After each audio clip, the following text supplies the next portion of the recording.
Welcome to the Learning Pines YouTube. We hope this video helps. In this video, I will show how to make tuna in olive oil.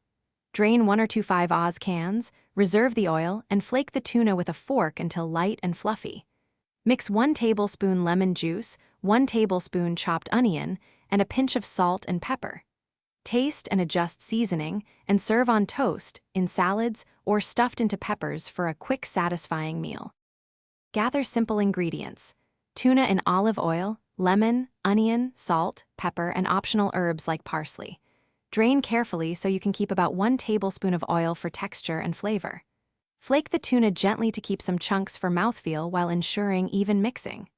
Combine ingredients in a bowl, chill briefly if you like, and serve chilled or at room temperature for best tenderness. And this tuna is versatile and pairs well with many bases and textures. Try it on toast with sliced tomato, mixed into a leafy green salad, or stuffed into pita pockets with cucumber and yogurt.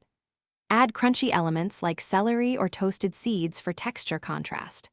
For a warm option, top a baked potato or mix into pasta with a splash of reserved oil and a sprinkle of herbs for comfort and speed. Thanks for watching. Consider subscribing if we helped you.